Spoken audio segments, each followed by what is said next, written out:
On last night's program, we heard from two high school students who took part in Wednesday's rallies to push for stronger gun control laws. Tonight, we're joined by two students who attended the CPAC annual meeting today outside Washington, where NRA Executive Vice President and CEO Wayne LaPierre spoke. Maddison Westcott is from Las Vegas, Nevada, and is a student at Rio Salado College. And Ian Parish is a student at Liberty University in Lynchburg, Virginia. And we welcome both of you to the NewsHour. Ian, I'm going to start with you. How would you say you've been affected by the events of the last week, the shooting at that high school in Florida, and all the reaction to it? So at first, like when I first heard about the school shooting, I actually started crying, right? And because it is a tragedy, and it's one of the worst tragedies that I think we could see happen. And then the days afterward, like there's a mixture of emotions. I'm normally not someone who is very emotional when it comes to news events or stuff like that, but I saw some text messages that some of the students were sending their parents, and I was reading them to my mother, right? And that was one of those instances where it broke me emotionally. So I think the entire nation is really in a state of mourning when it comes to that type of thing, but yeah. Maddison, what about you? What has it meant to you to see this unfold and see the reactions to it? Right. I really do sympathize with the students who were at the Parkland shooting. We are in a nation of mourning right now, and we need to let it settle in. For sure. Yeah. There's already, though, a lot of conversation about what to do to prevent this kind of thing from happening again. The president's been talking about it, other politicians. Ian, one of the things that's being discussed is saying you have to be older in order to buy an assault-type weapon. What do you think about that? I don't really necessarily believe in that, and because right now you can buy one at 18. Yes. So I think if someone is going to commit a premeditated act like this, they're going to plan out and they're going to acquire the weapon in one way or another. We actually do know, I believe I saw a headline where the gunman at Parkland actually had, I think it was smoke grenades. In the Aurora, Colorado shooting, also likewise, the man had full body armor. So these people are going to go out of their way to get things to sort of promulgate these acts.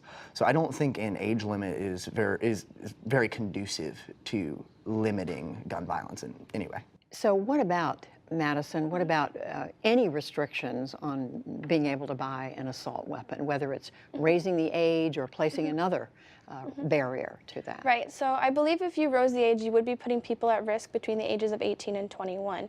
Now, at 18, you're set off into the world and you're, given all these opportunities. You can fight for your country, you can vote, you can do all these other fun things that you haven't been able to do as in high school or in middle school or elementary school. And now that you're older, you have also the right to protect yourself. And when you're 18, you should be allowed to go out and buy a gun because you are on your own. Do you have one? I do not have a gun currently, but I am a member of the NRA, and I have been for about 4 months now. I grew up in a household full of guns that were there to protect me, and in a household full of just women, so I learned at a pretty young age that you can protect yourself using a weapon. But what about this background check question, Ian? So we already actually do have background checks instituted here in the United States, but I think a key thing that we need to talk about and we need to reference here is the gunman at Parkland, he committed no prior crime. So even if we increase background checks, we're not going to see this man would still have gotten this weapon because he hasn't committed a crime.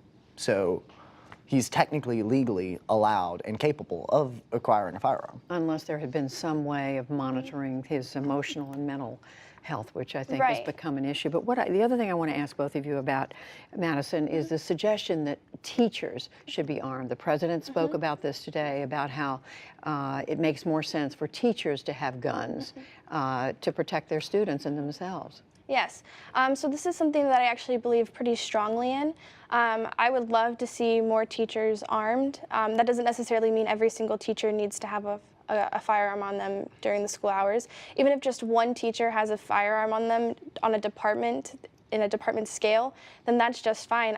My high school was set up by departments, so we had the math, the science, the English, the gymnasium had their own little department. If even just one person has one teacher has a firearm in that department, it automatically reduces the risk of people coming in and being able to shoot up the school. I've interviewed a couple of teachers on this program the last few nights. Last night, a teacher I talked to said he thinks putting a gun on the body of a teacher, he said, Ian, he thinks basically says you've given up on school safety, and it sends a signal to students that the classroom is just not a safe environment anymore.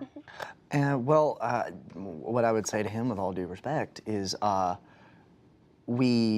some reason, we have a culture in this nation where we defend our airports, we have security at our banks, we have security at our government facilities, but for some reason we're not securing our most precious national treasures, which are children.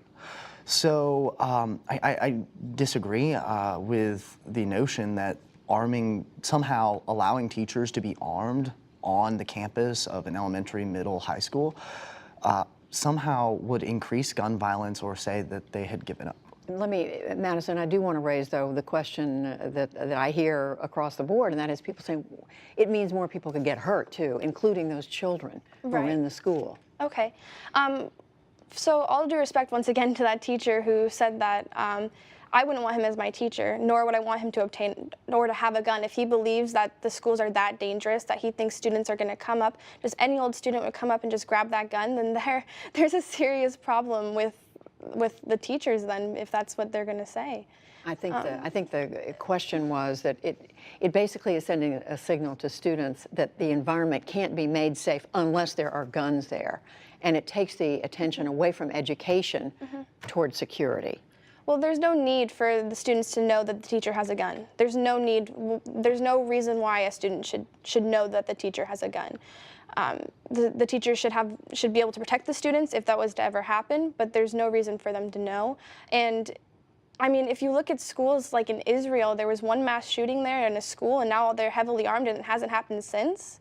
I mean, yes, there's guns around now, but you are more safe with more people, with more good guys that have guns. Well, it's certainly something that it's being discussed right now. We know it is going to continue to be discussed, and we thank both of you for coming in thank you. to share your thoughts.